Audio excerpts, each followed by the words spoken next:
We are here in the lovely Toronto, Ontario at A&B Sound with this week's guest, Mr. Matt Rideout. How's it going, Matt? Good. Thanks for having me. Excellent. Thank you for inviting us down here to come into your lovely studio, man. Yeah, thanks. I'm glad to have you. Glad to get the place on camera. Yeah, for sure. When we started planning this trip, George and I were talking about the different kinds and different variations of people that we might find as we were coming up here, and your name got brought up. And George was telling me kind of about your history in Windsor a little bit, and then what you've gone on to do, and I thought it was fascinating. So thank you for having us come out, and maybe we'll start with you the same way I start with 90% of my other guests, and I want to know about the house that you grew up in. Tell me about your parents. What did they do? Your siblings, that kind of thing. Cool. So I was born in St. John's, Newfoundland. Oh, nice. I then, as a small child, moved to Nova Scotia. I grew up in a Victorian two-story, and my parents' offices were on the main floor. What did they do? A bunch of stuff. My mom was at home for a while, and then she worked in life insurance because my dad worked in life insurance. Okay. He was life insurance salesman and manager or whatever. It's all hazy to me. I got paid $2 a week to go down and clean their offices on twice a week. I was terrified of it down there. It's an old creaky Victorian house. I'd go down there alone. And when I was 13, just turned 13, we moved to Windsor, Ontario. Okay. Where my dad went back to school to eventually get his PhD in education, and now he's an education professor at University of Windsor. And my mom became a children's pastor at a mega church. We were very religious. Okay. I am not now. And yeah, that's how we came to Windsor. When you say a mega church, you're talking in Windsor, so there's Yeah. only one that it could be, right? There's two. It's Parkwood. Parkwood. Oh, Yeah. actually, I live just around the corner from Parkwood. Yeah. Oh, yeah, that's right. I always forget about Parkwood because I think about the giant one over by Costco. Yeah, that's WCF. Yeah. So I spent my teenage years, I learned to play drums by playing 3 shows a week at church. I actually shot the afters at Parkwood. Nice. Yeah. So you started playing drums in church. So death metal, right away. Yeah, right away. Yeah. Well, learning to cover for everybody else's mistakes is what I learned right away. Okay. Because the pastor's going to come up and hold the hallelujah for an extra beat and 3/8, and then you have to just hit the one. And, yeah, so you just grow up playing. I mean, I took lessons and everything from a young age, and my parents made me play a year of sports and a year of music lessons. We had to stick with something. Okay. Which is why I'm now a professional athlete. Yeah, so I like drums. I did that, and then playing in church. And honestly, if I had to pick between my knowledge base from formal lessons and my knowledge base from growing up playing in church, it's the church experience. Like, aside from all the... Can we swear on this? Of course. Aside from all the fucked up stuff of growing up Pentecostal and the shame and shittiness. Wait, you grew up Pentecostal? Yes, I did. Okay, so here's a totally side note. Yeah. There's another person that I'm in line to have on as a guest for the show who grew up out east in what he describes as the Pentecostal cult. I often use the word cult to make it shorthand. Yeah. So now, the difference between you and him is that he is crazy artist, like he's just insanity out of the box. Yeah. You seem to be a little more stable. Yeah. So I mean, he's fantastic. Don't get me wrong, but he's very he's super energetic. One of those. Sure. So talk to me about that, because I was sort of initially fascinated when you said that the basement in the Victorian house scared you. I want to hear about that house, but I think even before we get into that, I want to hear about the Pentecostal stuff. Yeah, I mean, so my grandfather on my dad's side was a Pentecost Assemblies of Newfoundland minister, which is East Coast Pentecostalism is generally a little more hardcore, right? But it's still pretty hardcore out here. Like when I went to, like I said, a mega church in Windsor, and it was intense. It's a pretty insular culture. As I say, cult is a word I'll to give people a kind of an idea. Sure. I don't know. It's not like a you can't leave cult, but it has elements of very much an insularness. I grew up not allowed to listen to secular music, Okay. which kind of explains me today. The Yeah, it's a very strict interpretation of the Bible. A very They call themselves literalists, although that's insane because they wear clothing of more than one color and cut their hair. And also, the part of the Bible they focus on most was written like 500 years after the rest of it. Well, yeah, I mean, it's all very complicated. Yeah. But there's good people. I mean, there's No, of yeah, course, yeah. but like, there's a lot of good intentions and a lot of actions that can be damaging. And I mean, we'll get personal. I'm a queer person. Okay. It took me a long, long time to come out because my queerness is a complex thing. I'm not gay. I'm not straight. I'm bi, pan, poly, whatever. Sure. Not poly, but like.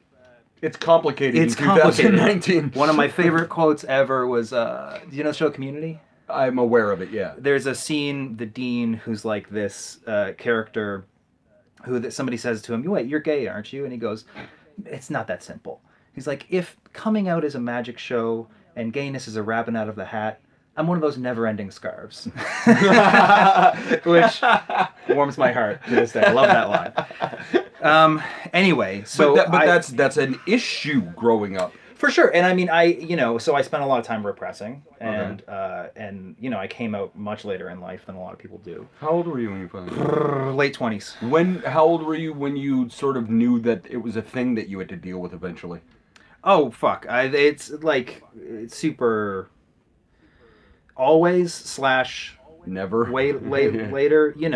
It's complicated. Yeah. No, well, the Yeah. reason I ask is we when we were in St. Catharines, we sat down with musician Anthony Sweet, and he grew up in kind of sort of similar circumstances. He grew up just outside of the Black Forest in Germany, Right. in a very small, like 400 people, kind of like small community, and his parents were out there because they were missionaries, right? So it was hyper religious, Yeah. in a foreign country. I mean, he grew up in Germany, so it wasn't foreign to him, but it was like his parents had come into a different country. He's isolated. He grows up in one of these sort of like circumstances where the people who he trusts the most in his life sort of look at what he's discovering as his lifestyle being against what they do. Right. And it's complicated, like coming out as gay or whatever in 2019 is complicated just on its own. When you start adding all of the other pieces to it.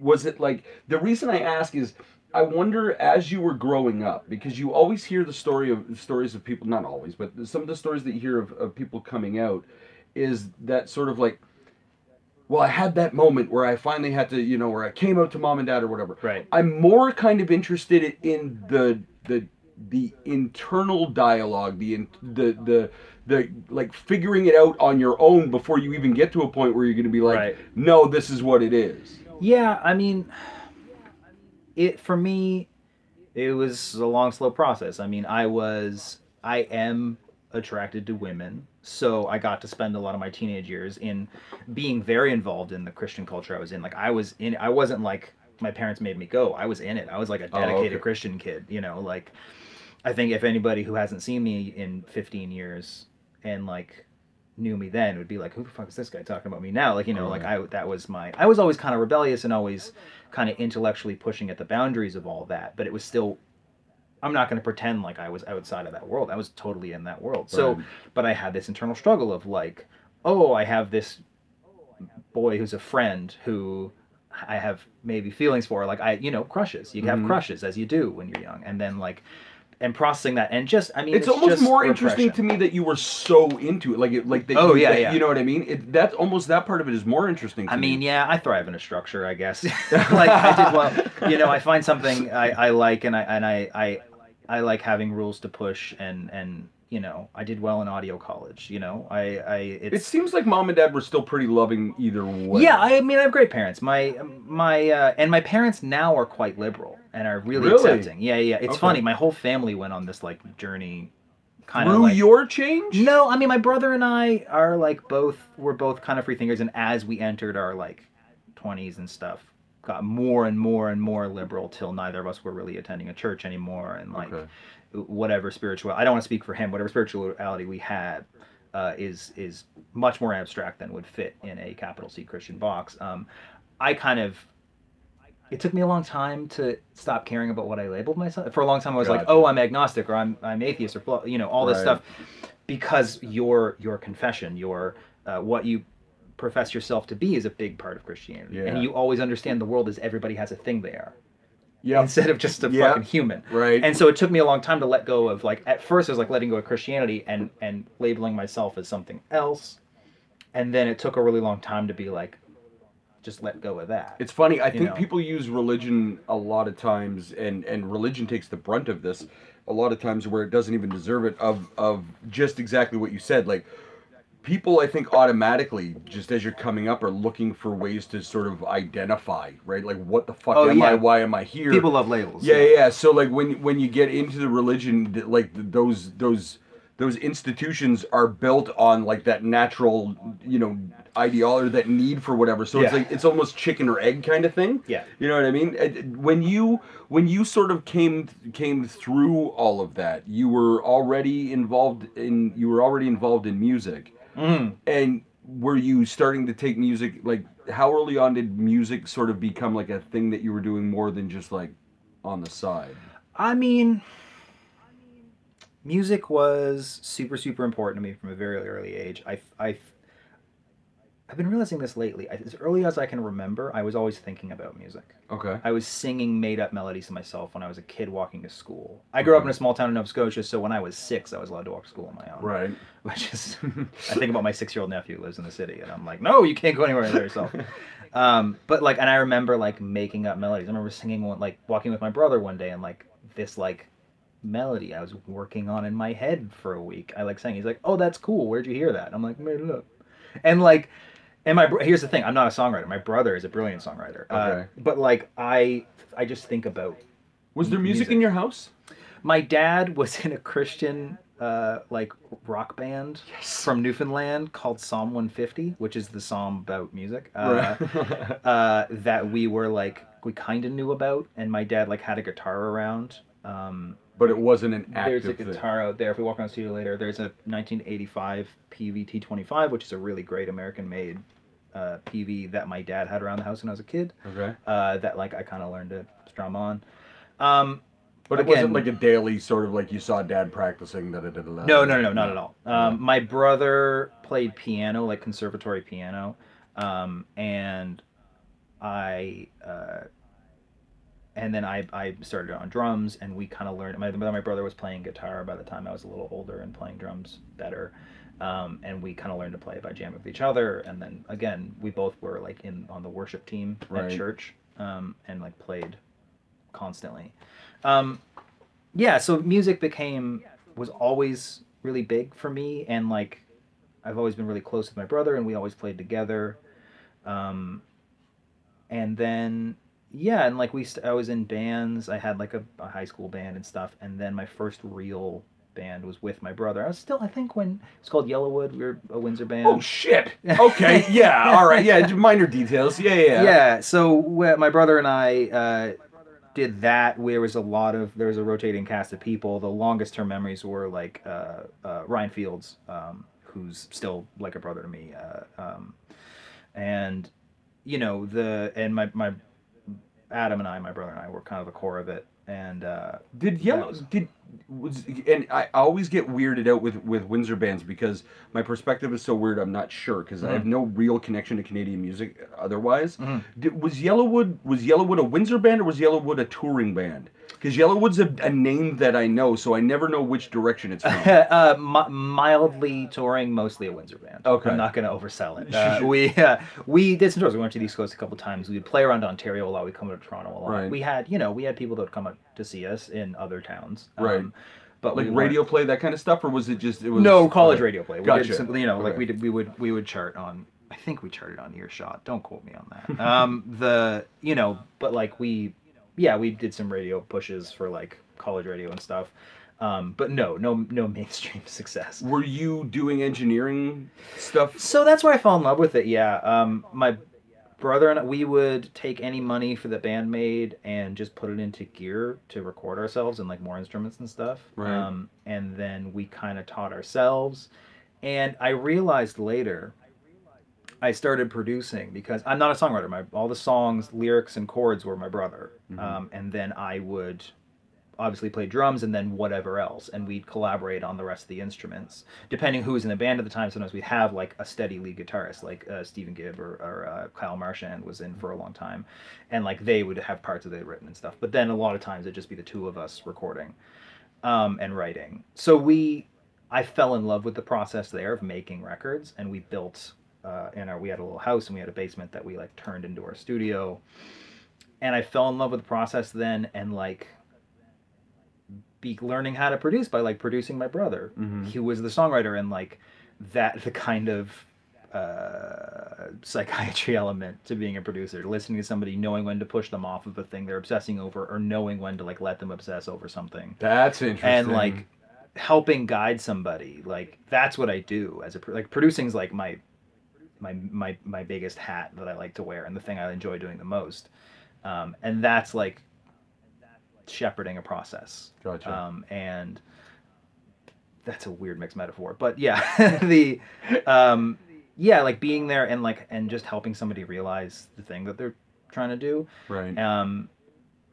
It's hard to talk about. Like it's so amorphous and so in the moment, but like it started. Does it get to a point where you even start questioning yourself, like if it's a thing that like if it's a skill you have, or it's just like the nonsense you tell yourself sometimes? Sure. Like, have you had that sort of like existential crisis? Listen, I'm not gonna say I don't have existential crises. They're frequent and regular, but right. Not about that. Not that one. It's a skill I have. This is the thing I know how to do. Right. Yeah, but everything else I'm not sure about. Right. Yeah, no, I often say producing is all confidence and no ego. Okay. You have to be super confident. You have to walk in and people need to feel like they're in really good hands. You have to be like, when you make a decision, if you're dithering about what to do, the artist is going to lose faith, because if they're dithering, you know, right. I mean, if I have an artist who's like hyper confident, knows what they want, then that gives me a bit more breathing room. Right. But like in general, the relationship is like they don't know a lot about the studio, right. And so they don't want to. They want to walk in and feel like I got this. But the no ego part is it's not your record. Right. My production teacher in college said you're a wedding planner. Oh, that's interesting. It's, you know, you put in a lot of work and you make a lot of creative decisions with people. It's not your wedding. Right. And also, people save up a lot of money and don't do this very often.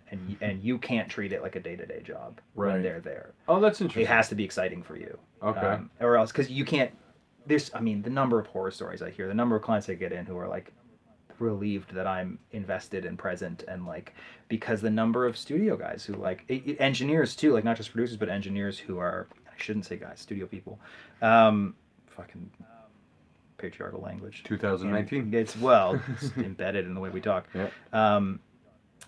The number of studio engineers and stuff who like walk in like, oh, Mondays, right? And like drinking their coffee and like dragging ass, setting up the mics and everything. And this band is there who's saved up dreaming X to do thousand this. dollars or X $100 for a day, and like have been working on these songs to come and do this thing, and they walk into this place and the guy's treating it like he's working at TGI fucking Fridays. I imagine that comes through in the end product anyway.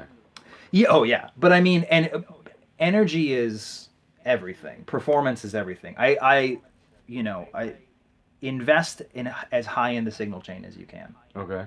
And by that I mean like the signal chain being ending at inside my computer, right? Ones and zeros on my hard drive or the tape, and starting at the input at the other end, right?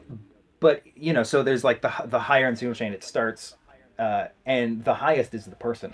Oh yeah, right. The highest part of the signal chain is the performer, right? And so you want to make sure they're feeling great, and that and the atmosphere and that their energy is there, and so like. It's most apparent with a vocalist, right? Because they literally are the instrument, and so their mental state and energy and everything is everything. It's like having a guitar that you kicked down the stairs and left out of tune versus having something that you've taken care of, right? And making people feel good or feel what they need to feel, and giving them that space. I'm really about letting a person come in and kind of fill the studio with their energy and not imposing. Like if you notice, I painted this place white and gray.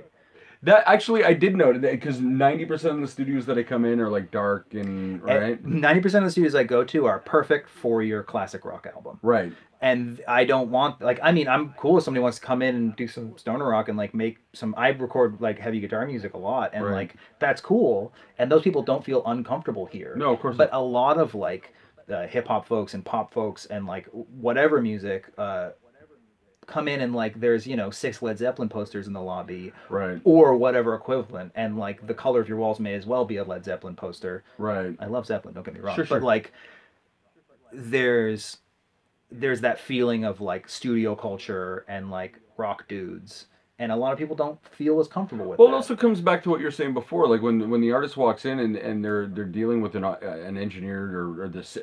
I assume in a lot of situations it's a situation they haven't dealt with at all before, let alone, or if they have, it wasn't at an end to this degree. So coming into a studio like this is a thing that they built up towards.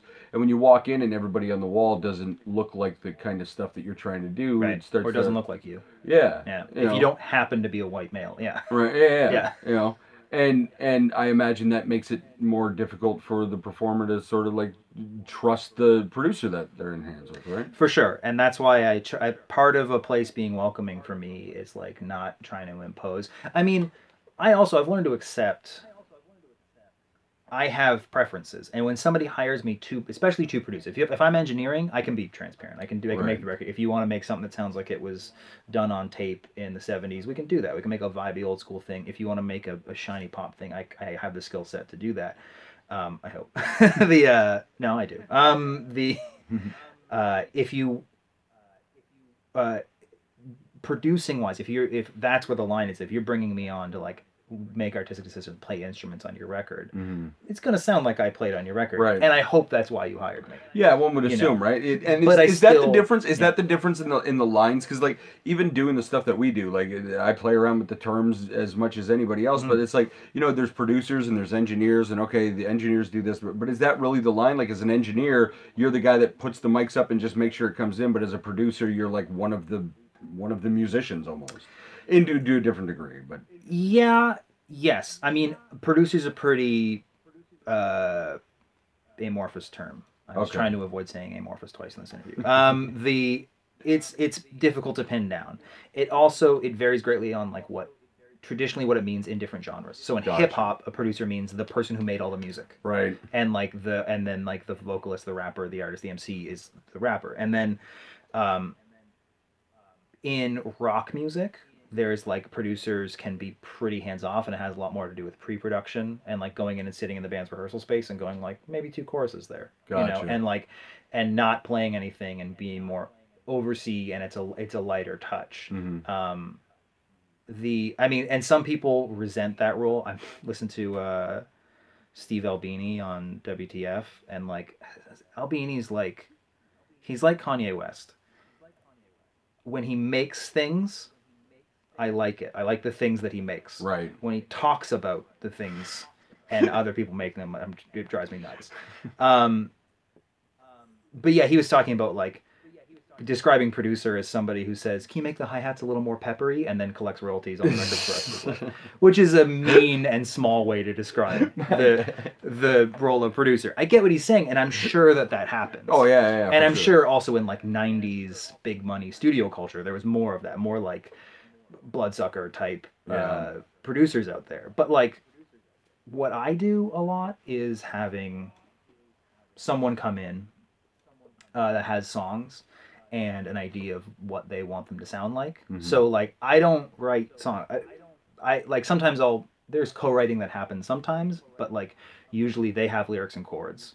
Maybe we'll do some pre-production. I'll give them some notes, and then we start fleshing it out. And they give me a lot of. I insist on being given homework if I'm being brought on to produce, as in give me albums and books and movies, stuff that's like in the artistic headspace that you want to be in. Because I really, in as much as I said, like I have my own preferences, and if you hire me to produce, it will sound like I produced it. But I very much don't want to have a big footprint, and I want to get on the same wavelength as like the people I'm working with. Who taught you that? Where did that come from? And I mean, obviously, it's like over a course and different Yeah. things. But like, where was the kernel on that one? I don't know. That's tough. It was just, I don't know. I think it just comes from how I would want to be treated. Okay. If I had a song I was working on and I wanted to go and work with somebody, I would appreciate them being sensitive to what I want instead of just doing their thing. Right. So like, and like I had somebody give me like, and then also I discover great artists, and like that's most of the new listening I do is because of like my clients will be like, I want you to listen to this, and I'm like, oh, I discovered Phoebe Bridgers because a mastering client was like, I want to sound like this, and Phoebe Bridgers is amazing, and like I referenced Kanye earlier, despite all the craziness, I got into Kanye West because of a Windsor guy, Lee Gall, that I was working with, and he's like, Kanye West, Yeezus, and There Will Be Blood, the movie, not for the soundtrack, but like the feel of that movie. This is the kind of stuff I want to. And I like was like, oh, I've never been like I like some Kanye stuff, but I thought Yeezus wasn't a good record. And then I like made myself listen to it 3 times through, and now it's like it'll go down as one of my favorite records of all time. Oh yeah. Yeah, it's a masterpiece. Do you spend much time now, like researching new, like what's happening immediately, like? Do you mean musically or technologically? Either. I mean, yes. Okay. I mean, I don't like. I know of producers who like take time out every week to listen to the full top 40, Okay. and like I don't do that. Right. But when I find myself in a car, I put on like Virgin Radio and like listen to like whatever the stuff is. And here's the thing: I love pop music. Okay. It's important to know what you hate, and it's also important to keep an open mind. I don't trust a producer who pretends to like everything. You gotta have preferences. But like, I also like I'll put on something like, oh, this is garbage. I don't know why this is famous. But then I'll hear something that's like, straight up candy pop that I'm like, oh, this is good. I'm really into it. Or there's something about it. There's something in the production that I think is really cool. Right. And I'm immediately cribbing in my head. What is it about? Because it's funny because I grew up on Radio Rock, right? So Yeah. like I fucking like shitty music, like Yeah. So what? And you're one of the few people in this journey that I've had Yeah. so far that was like, no, like pop music. Da, da, da. Now, Yeah. You're not the only one. Yeah. But the very few people that like specifically reference pop are like interesting people. Like they look at music differently. Like they almost don't tend to be, and it's so weird, but they don't tend to be cultish about music where a lot of people are. You mean like as in specific, like Yeah, loving yeah. specific genres? Yeah, or like the metalheads tend to be fucking metalheads, right? Like, I think it's interesting. It's hard to separate your own journey versus the cultural journey. Like, do you know what I mean? Like, Yeah, yeah. over my lifetime, I've gotten how much was significantly me and how much was the stuff around me. Yeah. Like, over my lifetime, I've become a significantly more liberal person. Mhm. And so to me, it feels like the world has gone that way, but I don't know. And then Right. but there's massive evidence to the contrary. So it's tough to tell. But it feels to me like when I was younger, you liked punk music, or you liked rock music, or you liked hip hop, or there was like lines between types of music Right. you listen to. And now I find I have clients who are younger, I have like 19, 20-year-old clients who are like, just listen to whatever. And it's never been a concern for them. Like, oh, do you like hip hop or do you like rock? Or are you like one of the 6 people who like country? Yeah. I like country music.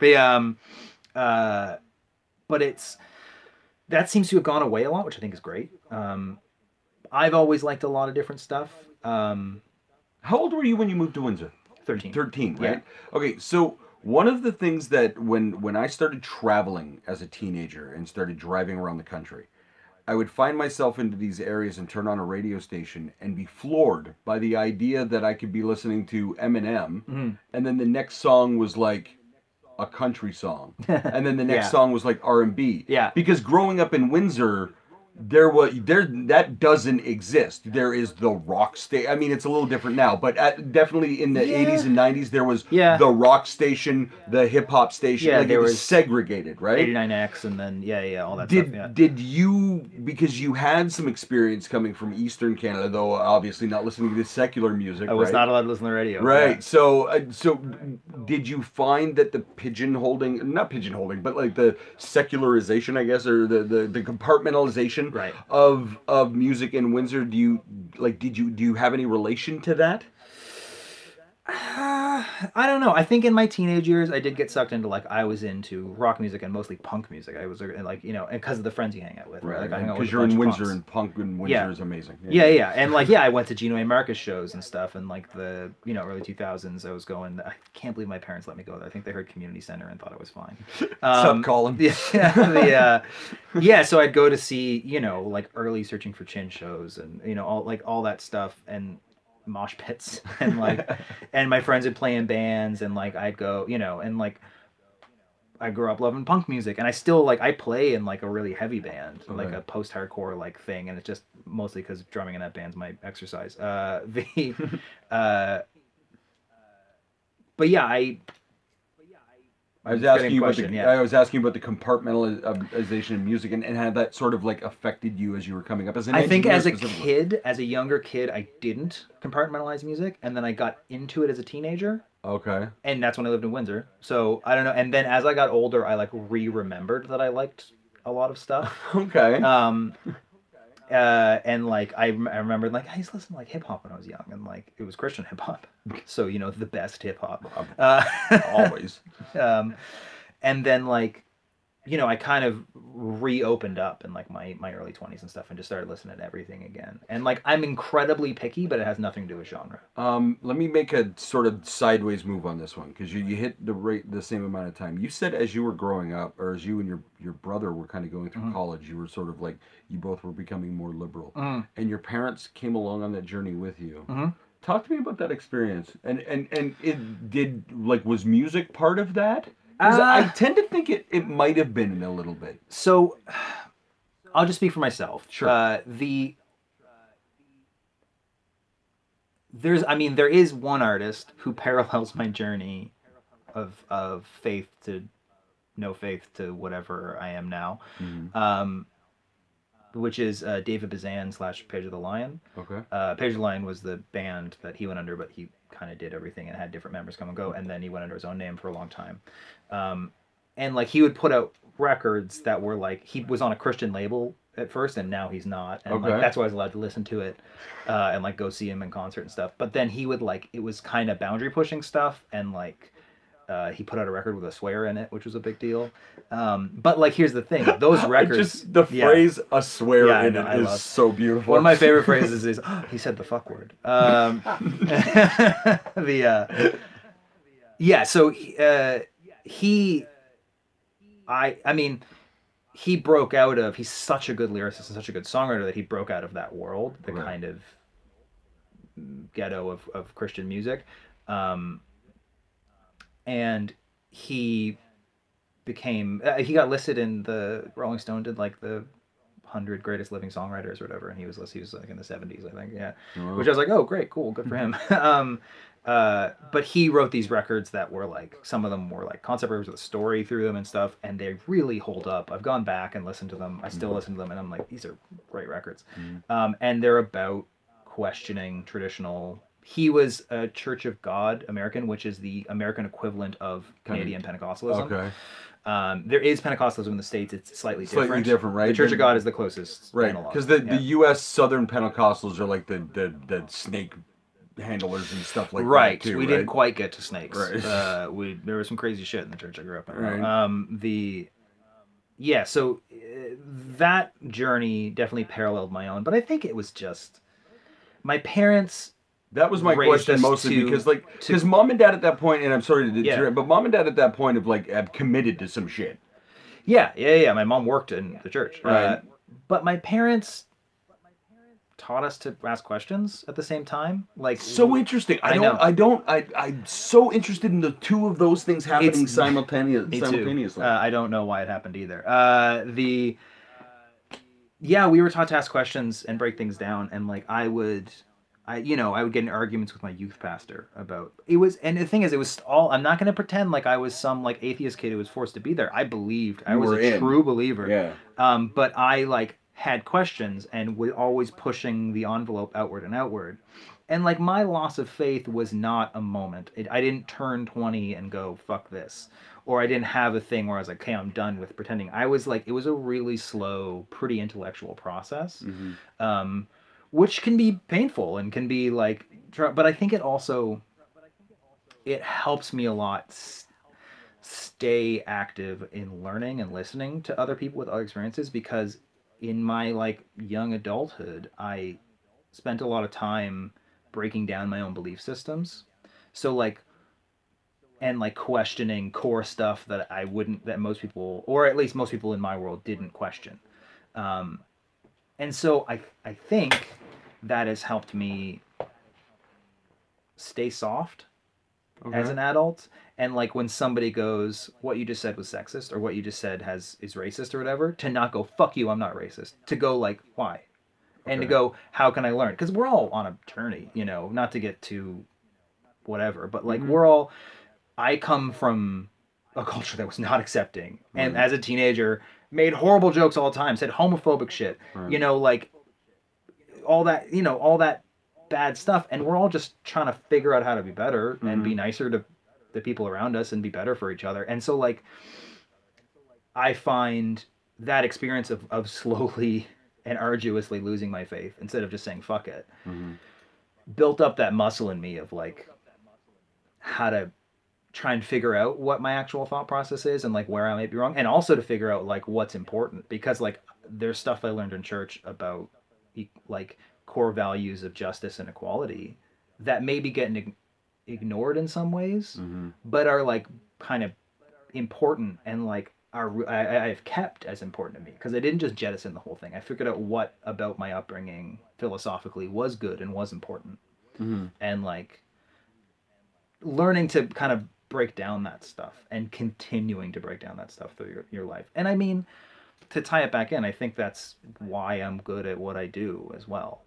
That like analytical side of my brain in art, in philosophy and art, and like figuring out why something works or why something doesn't work, or why, instead of just going, I like it, I want to keep it, Mm-hmm. being able to talk with an artist about like, okay, here's why, or here's how it fits in the bigger thing, Right. if that makes any sense. Do you ever get, and this is, it's a weird question because it would it, do you ever get somebody in here that comes in and like within 5 or 10 minutes you just know that wherever they sit mentally or whatever is just opposed to where you sit?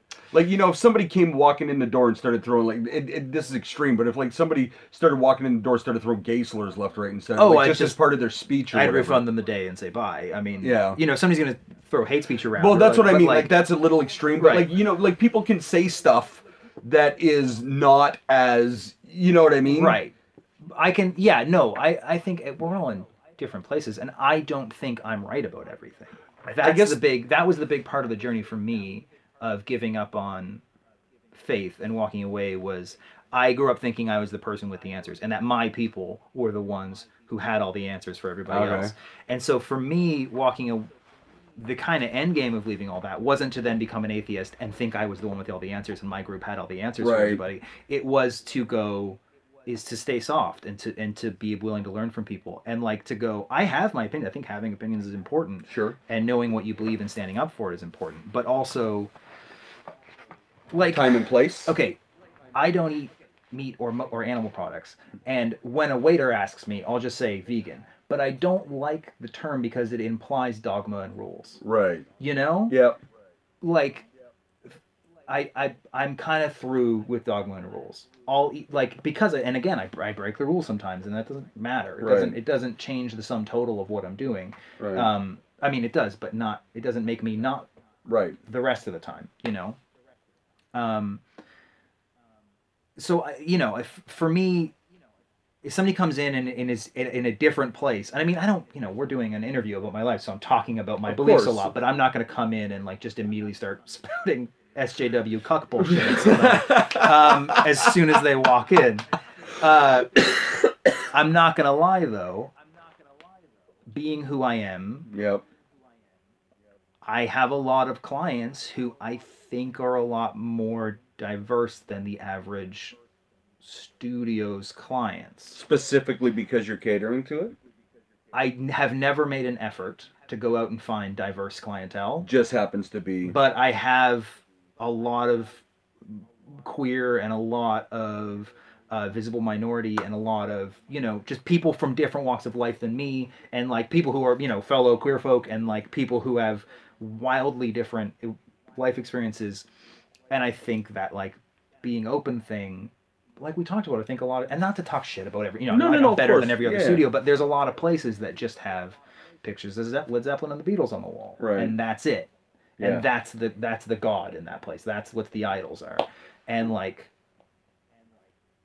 it's, I think being, then you just, and like, his word of mouth is the number one way Sure. to get more clients. Somebody comes and has a great time and tells their friends, yeah. Well, go, like you go said with when them. we were talking, there is no walk-in business at a studio. Yeah. It's exactly. We have no sign out front. This is in the Right. basement of a commercial building. The person who owned it before did have like a sandwich board, and we're like, what were you doing? I was gonna walk. Oh, I was gonna make a record today. I think I'll go here. Yeah. So like the idea of like, so my client base has kind of been built around that, and by no specific concerted effort. Yeah. It's just happened that way. And I'm super thankful for it. And I Yeah. get to work with super interesting people and really talented people.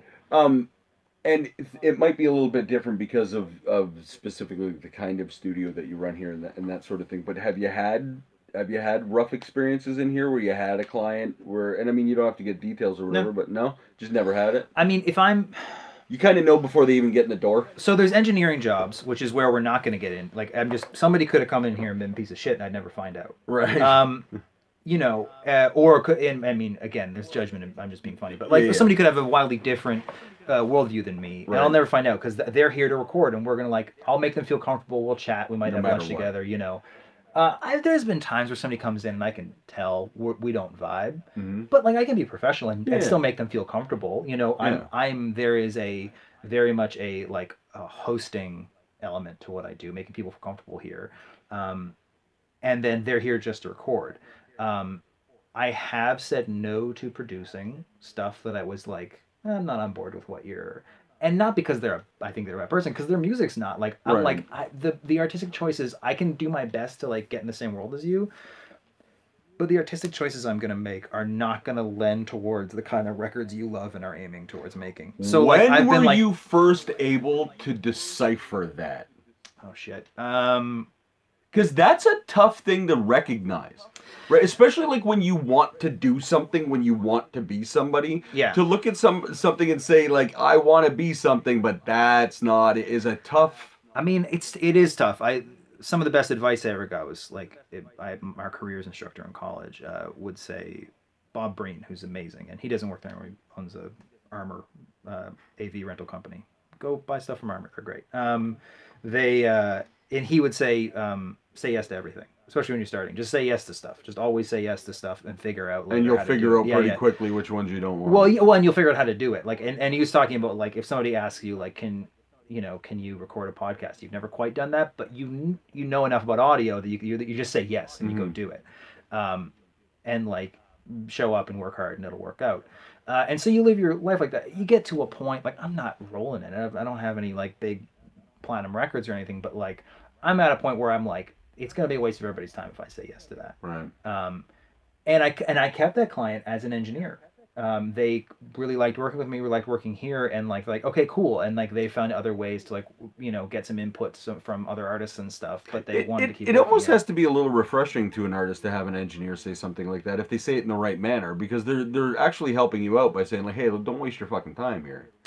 Yeah, I think honestly, if you say it right, I think it can build trust. Yeah, that they're like, okay, they know that you're not full of shit. So like when there is that fun. If I'm engineering and they go, "What'd you think of that take?" I have to answer, great. and you're and I mean, there's times where you're just like, "Yeah, whatever. What'd you think?" But then there's times where you can be locked in and engaged in giving somebody feedback, and you try and provide that to whatever degree you can, and while not being a capital P producer, it's all blurry. No, that's awesome. Talk to me about the transition from Windsor to here. I went to. So my wife and I got married and left Windsor. She's born and raised there. We decided to get hitched and get out of town. I love Windsor. I love Windsor deeply. If I couldn't live here, I'd live there. Just my career exists here, and her career exists here. I went to college in London, Ontario. Okay. Here, London, not good London. I went to OER, Ontario Institute of Audio Recording Technology. Right. Great school. 1 year, super intensive program. Like I was in school like 60 hours a week, just studying my ass off. I really enjoyed it. I had done some university before that, music and philosophy, unfinished degrees, which is about as useful as the finished music and philosophy degrees. But yeah, one of my professors. Hey, at least it's not communications. Yeah, yeah. One of my professors in music was like, "Yeah, you don't finish your degree," and he wasn't being shitty. Like I was doing okay, and I was an RA for him, and like he's like, "Yeah, I was talking about maybe going to audio engineering college," and he's like, "You'd love that, do that." He's like, that sounds great for you," and like he wrote me a recommendation letter, like and like I keep in touch. I mastered some stuff for him a little while ago, and so I went to London. Mel just worked for a year, and she was going to do school, and then she decided against, and she just worked for a year. She's going to do a second master's degree. My wife is much smarter than me. And then we went to, the plan was always just school there and then straight to Toronto. So I got an internship straight out of school. Was the draw just like, well, if I'm going to do this, I have to do it in the biggest city in Canada? Kind of. Yeah. If I, yeah, I mean, basically the music industry lives here and like, or Vancouver, right? Yeah, kind of more so, but Vancouver's so isolated. Like here, you're at least a half day's drive from a lot of other stuff too. And like, I've gone back to Windsor for a bit of work, and I've gone down. Just Steph Copeland's record a few years ago. We rented a church, in a church that was for sale, and like we rented this massive church for like 4 days to record drums in, and we just went and like set up all the gear. And Shane was just talking about it. Oh yeah, yeah. It's like specifically we were talking about that. Yeah, it's great. Yeah. So yeah, we went down and recorded there for a few days. I could see, I stayed with family. Steph's from Windsor too. She stayed with family. So. Yeah, I in no way want to make it sound like I had to get the fuck out of that small town. Right. Like, and I know people like that. I know people who moved here and like left when they were 18, or like I got out of that little shitty city and I moved to the big city. I stayed in Windsor until I was 26, and like was really, I came up in the music scene there. I played the bars. I knew a lot of people, made a lot of connections there. Enjoyed very good pizza for a long time, and it was tough to leave, but like I knew, especially getting started out, like I had to come where all the stuff was happening, and also like I wanted to be a studio engineer and I wanted to produce, so I had to learn. I had to keep learning. Right. So like I mentioned, I got an internship at Noble Street Studios. My first day, I showed up for what I thought was an interview. I was wearing a tie and a nice shirt, and they handed me a thing like, go clean the bathroom. So I just got to go clean the bathroom. I was cleaning up after like Drake and the Tragically Hip and stuff in my first week, name drops. I was cleaning up after them. I wasn't working on those records. Right. And like it had to be pretty exciting though at the time for you. Yeah, I mean it was the big leagues, and I knew about Noble Street and was really excited about it. It wasn't there's no official internships from OER to, like, it's not you're on a placement after school, but like there's connections, and like they call and say, who do you recommend, kind of thing. And so I got a call and went. That experience was good and complicated, and I learned a lot. And then talk to me about the complication. That sounds interesting. You're skipping over the interesting. Yeah, I have to skip over some interesting. Yeah. I learned a lot there. I learned specifically a lot about teching and professional courtesy there, like how to teching specifically. Like the tech there, Chris Simon, is really good. I still send stuff to him to get fixed. Right. Interns work in the shop a lot. You don't until you kind of get to like intern level 2. Like when you start working in sessions, they let you near clients and like helping out in the studios, but you spend a lot of time in the shop in the back. All the big studios have shops, and you're just fixing stuff and making cables and doing orders for people. And so I got really fast at soldering. I learned how to fix a lot of stuff. It's been a great skill to have. I eventually became a second assistant there, which is like the intern level 2 thing, where I'm like, it goes like assistant engineer is like the studio staff engineers. Okay. There's no engineers work at studios. Engineers always come in, like they're guest engineers. The assistant is the person who works in that room all week and knows how to patch everything, knows where everything is. Like, we need these 3 cables in this instrument, and they know exactly where everything is. That's the assistant's job. So the assistants are the paid staff. Interns are unpaid. Below that, and then like when you're second assisting, you're like just you're an intern who's been not fucking up for 4 months, and then you get to do that. Right. So yeah, I got to work on some really cool sessions, do some big stuff. But like also, they were making capital P pop records and like stuff that I wasn't Right. musically excited about.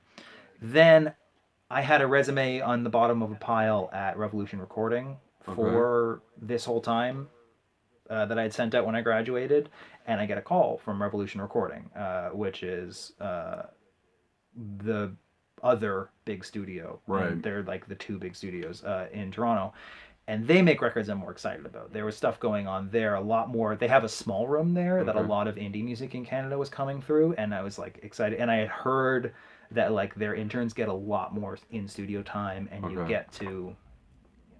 get PA days, Okay. where you get to bring in your own client, and they like have specific you like they can't leave with you have to mix everything down to 2 tracks on the day because Okay. they don't want to give people free recording sessions with full multi tracks they can take and mix Right. somewhere. It's like about giving their intern staff experience. So like there was a better system of like rewarding your time there and like making you learn and stuff. Right. So that was the first way I worked with Steph Copeland. I brought her in to Okay. do that. We had knew each other and worked together, and I just invited her in on my PA day, and we like recorded some stuff in Studio C there. That's great. So I got to work there. It's how I met Guillermo, who was an assistant there when I was an intern there, and he's the co-owner of this place. Okay. And we're business partners and very good friends now. Is it just the two of you? Yeah, Okay. yeah, we own this place.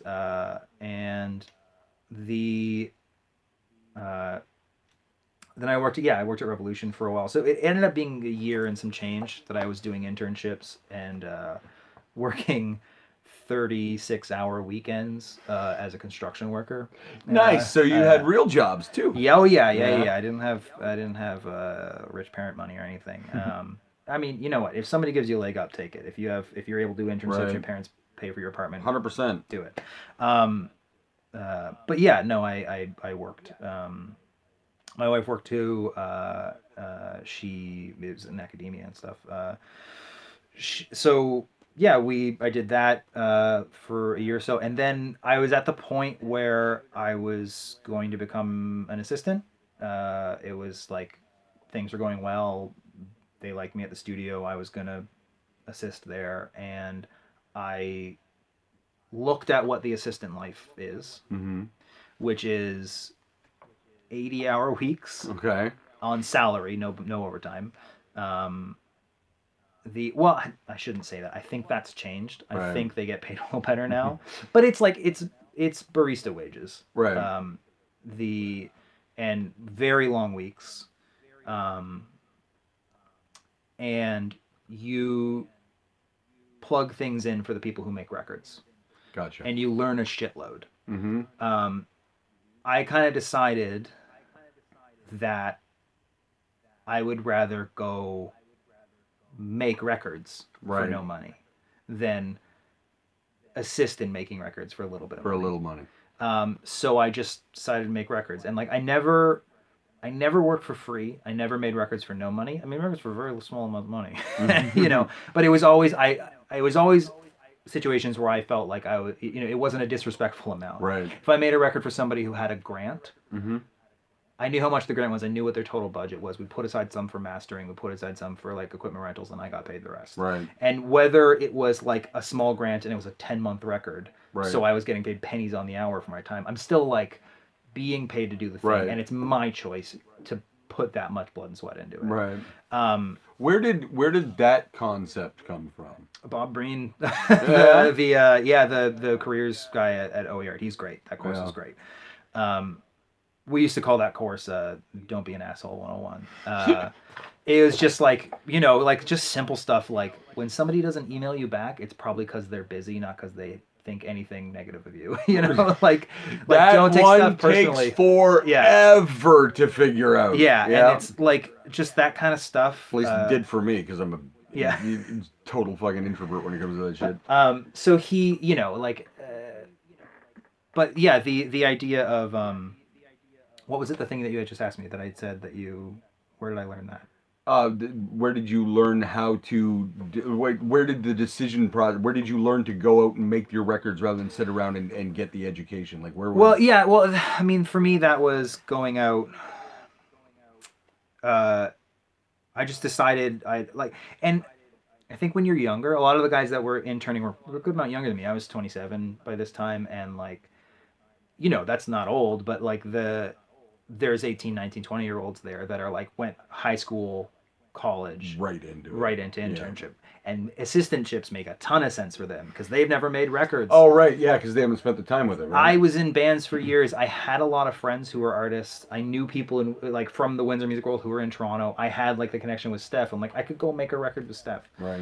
You know, and I was like, I had honed my artistic sense already. I knew what I liked. You're already there. I didn't. Well, I mean, I'm still learning, and I've No, but come you a were long already way. like it was time Yeah. to go fucking do it on It your was time own. to go. Yeah, it was time to go fucking do it. And like, I had a clear sense, and I was a bit older, and I knew how to be myself in the studio. How long ago was that? How long ago did you guys open here? Well, okay, so there's a gap between. Oh, okay. This place has been a couple of years. I left there and worked at. I had a home studio and a tiny basement apartment, and like would mix out of there, and then like would go work in other studios when I could, like as a guest engineer. I got to go work at Revolution as an engineer. It's funny, like Looking at the guy that took the job you turned down.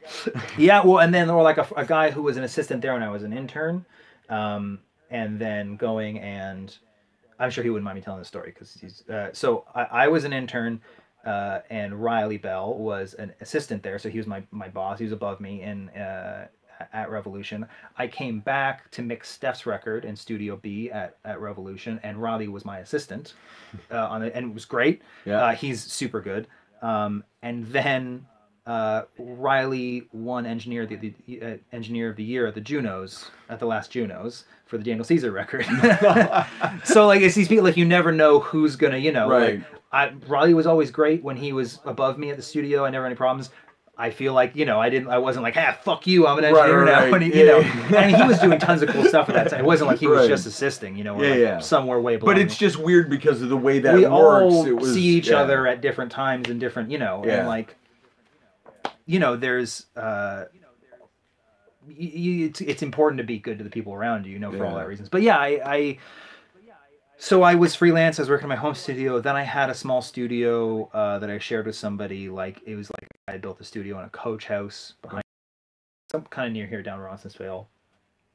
And then the opportunity came up to start renting time at this place, which used to be owned by it was owned by the previous owner. Right. Guillermo, my friend, who I met at Revolution, was here and was like, "Hey, are you looking for space? There's an opening here." So I would rent X number of hours a month here and work here.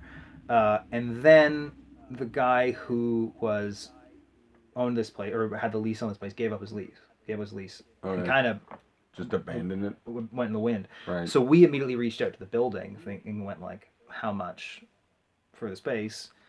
And we were kind of like gritting our teeth, like, what are we going to have to do to make this work? Because we like the space. And then they were like, it's X amount. And we're like, but pretty much what we're already paying this guy. So we were covering his rent for him, basically. Right. So we just took it over and got signed a lease, and we completely rewired and repainted. This room used to be like a deep bright orange, including the ceiling. Right. The whole live floor was dark blue, ceiling included. Wow. So the whole place felt about a quarter the size that it is. So it was all Mexican music that they had. Yeah. It's Acapulco Delight. Yeah, 100%. Shout out. So it was, you know, we always kind of hated it. And it was always like he had a million shitty instruments lying around and stuff. And like, so we completely revamped the place. And then... and it's been 2 years you've been in here? Yeah, and last winter we started. It's been open for about since we built the producer rooms down. So we have this room, Studio B, down the hall, which was part of when we took over the lease. It's just a mix room with a little booth. Right. So Guillermo and I switch between whoever has the big client or has like a band or whatever, or who's mixing. We just switch back and forth. And then there was an empty unit, an old radiology clinic that had been empty for a long time down here, and it had no windows, no street access. You had to get through it through coming into the building, going into the basement. So nobody wanted it, except it's perfect for a studio, right? Which is, you know, what we want. Yeah.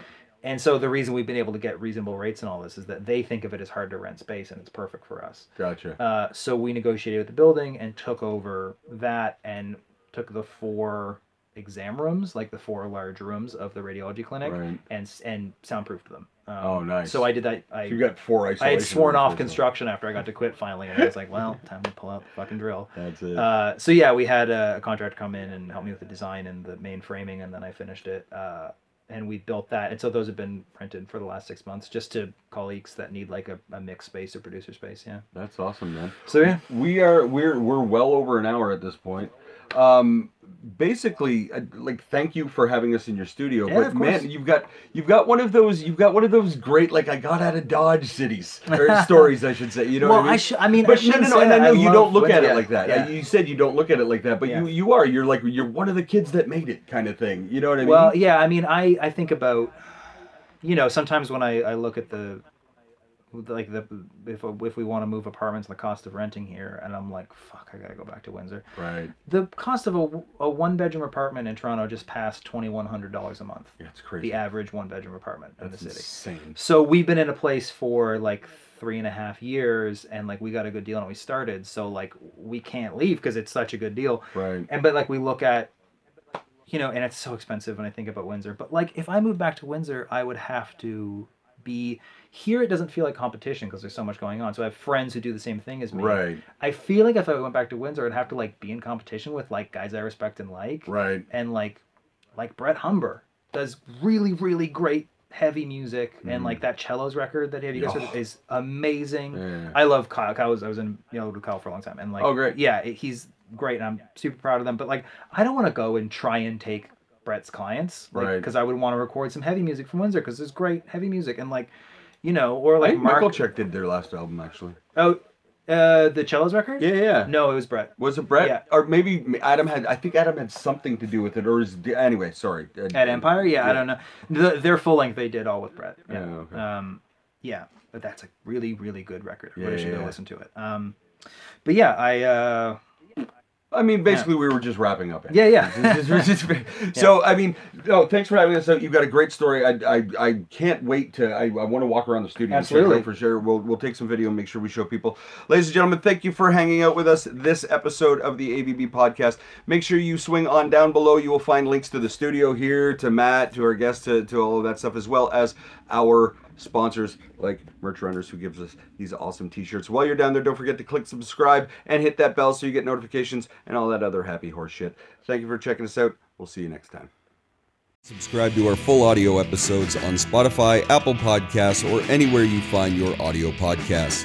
The full episodes, highlights, and our live off-the-floor performance videos can be found at our YouTube channel, and you can follow us on Facebook and Instagram at the AVB Podcast. Of course, you'll find links to our incredible sponsors and this week's guest in the description below. The AVB Podcast is part of the Border City Network. Find more great content at bordercitynetwork.com. See you next time, folks. Bye-bye.